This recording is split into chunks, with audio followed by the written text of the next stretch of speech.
Ooh, Cyberpunk Red. I wonder how many enemies are in this book. Oh, only 10? Oh. Oh well. I was a little bit disappointed when I first saw that there were only 10 Mooks and Grunts in the rulebook. I did learn that these are core stats that you can apply to many different characters and kind of reskin for your GMing purposes. But I still think that there is a little bit missing in this section. So I'm going to talk about my top tips to flesh this out a little bit and how to spice up the Mooks and Grunts in your game. And stick around to the end of the video when I show you how I streamline some of the stats in the core rulebook for quick and easy NPCs and enemies. My first tip is to focus on the lore. So less of go here, kill this, okay, done, move on, and more of actual immersion for your players. Based on the rulebook and the way that the stories are weaved within, you can tell that this setting is really meant to be an immersion and experience for the players living in Night City. So to expand that a little bit more, you can take the core stat blocks and apply different skins and themes to them. The booster ganger doesn't just have to be a booster ganger. It can be someone from a specific gang with specific colors with a specific goal in mind. So every time that you are encountering an enemy, it's a little bit different, even if they use the same stats. Now, if you're not super satisfied with just the 10 options that they lay out in the book, one way to expand this would actually be to go down the character creation path. So you start with a role and then you expand that for more important NPCs or enemies. The example being, let's say you have a rocker boy who's very into poetry but knows a lot of information that could help players with their campaign. Now your players decide that they don't want to listen to this person's poetry and the rocker boy gets pretty upset by it. They're able to now have stats that you can rely on to interact with the players however that encounter might go. My recommendation if you want to use a specific role is to use the street rat character creation path. It's the quickest of the three, and you can skip the life path and skip some of the clothing options and get right down to the core stats and skills, which are going to be the most important when interacting with your players. The Mooks and Grunts section is all humans. What about non-human options? In the time of the Red, animals are very rare, so I wouldn't necessarily recommend you creating those. However, robot versions of animals are not rare. So my top tip for adding some of these different enemies that might be an animal form, let's say a guard dog that is a robot, you can take some of the stats that are in the net running section on page 213 and really flesh out these different options. So for the robo guard dog example, you can use the ground drone stats and change the default trigger to be something appropriate to your setting. That way your characters are interacting with both humans and robots in their different encounters. Now, one of the cool things about the Cyberpunk Red rulebook is that it has a list of various different pre-made encounters for GMs to rely on. So starting on page 417, they have a lot of different options that you can play off of and expand a bit for your own purposes. And lucky for us, the book already calls out what stats to use for each of these encounters. So the encounters already have that theming and a little bit more flavor tied into it, and you are directed to one of the 10 Mooks and Grunts, and you can use those stats for each of those encounters. Another thing I'll mention is if you have a group of PCs that are very oriented towards combat, they may be considered hardened. And on the Cyberpunk Red website, they have specific stats for hardened enemies, which are more difficult if you want to raise the stakes a little bit more for your group. They have a PDF for both Mooks and Lieutenants, and in one of them they also have a blank sheet where you can actually create your own Mooks and stats for those, so that's pretty cool. I will make sure to link in the description where you can find both of those. The most important tip I have for you is to make every encounter a little bit unique. That way, if you're reusing some of the stat blocks several times, your players either won't notice or they won't care. So focus on those smaller details like what they look like, what their motivation is, and their reliance on different combat skills.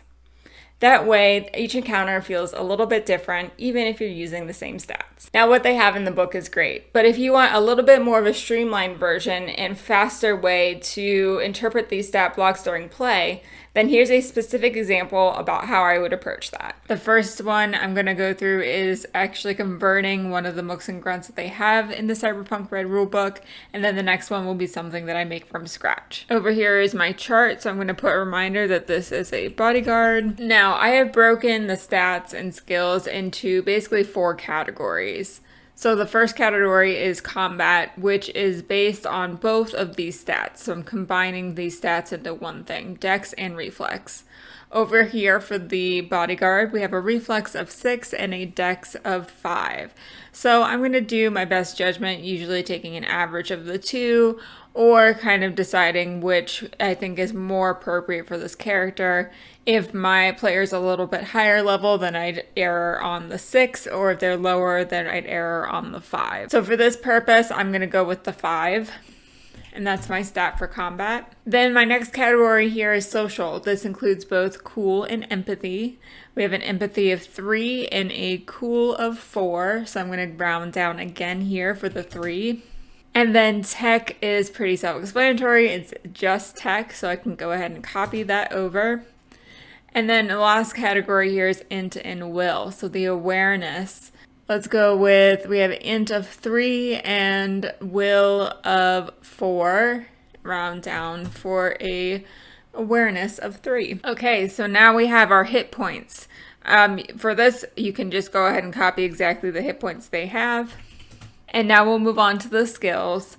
So the pre-mades over here, the skill bases, you'll notice that it says that it combines both the stat, the skill, and any modifiers. So when you would roll, you would basically say athletics is a 9 all in, and then whatever you have for your D10.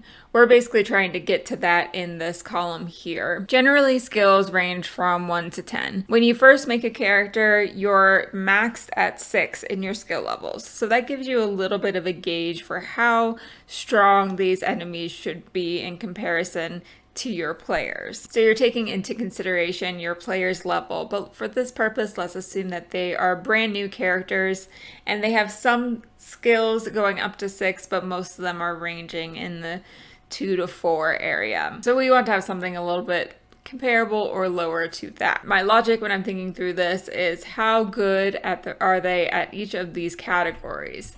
And you will notice that the stats are going to give you some indication of this as well. So the combat stat is the highest for this bodyguard, so we would assume that the skills would match this as well. So I'm going to basically say their combat is going to be pretty good at a 3. Their social, not quite as good. I'm going to put that at a 2. Their tech, not good at all, maybe a 1. And their awareness at a 2 as well. So this is me just kind of thinking through my head how I think this character would be in each of these subset of skills. Now all you would need to do is add your stat and your skill. And this is your total for what you would have before your D10. So you roll a D10, add 8, and that's your total result. Now let's compare this to kind of how they have their skill bases as a little sanity check. I know athletics is a dex-based skill.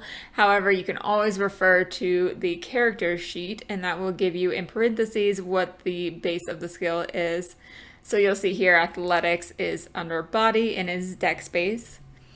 Do your best to kind of have a general idea of what skills are with what stats, but you can always reference this. So dex here, we would have had 5 plus a base of 4 for a total of 9, and our total is 8, so pretty close. Now they have a little discrepancy in the athletics versus brawling, so this particular character is more well versed in specifically brawling, which is also dex based. But for our purposes, we're going to simplify and streamline, and we're also going to have an 8 in brawling. So you're just using that one stat and one skill for each of those different categories to make it quick and easy during combat or interactions with your players. Okay, next I'm going to make one from scratch, and this is going to be a very similar process. So I'm just going to copy this over. The person that I'm going to make is actually an owner of the bar, someone that's going to be interacting with your PCs quite a bit and has the potential to turn into either a violent interaction or go the other route and be more friendly and more conversational. We're going to name this person Carl. And I think that Carl is going to be a very social person. As we're making this character, we don't have the crutch of the pre-made stats and skills, but we do know that stats generally range from 1 to 8. The first thing I always think about when creating an NPC or an enemy is to focus on which of these categories they're going to be the best and the worst at. So Carl here is a very outgoing guy, and I think that he's going to be very social and have the best chance at passing skill checks in that category. So for that reason, I'm going to automatically put his social the highest, and he's going to be a 6. Now tech, he's not too focused on tech. He has some other people that help around the bar and help with that kind of stuff. So not too much going on in that world. He's going to be a 3. Awareness, let's see. I'm going to remind myself what some of the awareness-based skills are, which would be int and will. We have a lot of these: education, accounting, bureaucracy, business. Okay, so I like that. I definitely think he's going to be higher on the int side. So for the awareness, he's going to be a 5. All right, and then we have combat left. We have some higher stats here and then a medium stat. Combat, that's his downfall. He does not have very much in combat, and we're just going to put that at a 2. Moving on to skills. So as a reminder, this ranges from 1 to 10. Now combat, we've already discussed. He doesn't put a lot of emphasis into that, so we're going to keep that at a 2. Social, he has a lot in that. We're going to go 5. Tech, not so much. Keep that at a 3. And awareness, we're going to put that at a 4. Okay, so now we have our base skills. You'll see social is way up there. And the last thing we have to do is calculate hit points. Back on page 79, we have our hit point table. But oh no, we don't have individual stats for will and body. That's okay. We're basically going to pull the stats that we have here in our categories. So will would be our awareness, and combat's going to be our body. So our stats are 2 and 5. We have 2 in body and 5 in will, which is 30 hit points. And that character is done. Now, if this still seems like too much work, my last idea is to basically do something very similar, except for skill, we don't even put any variance in that. Your stat is just going to be whatever you choose, and then you're going to multiply that by 2.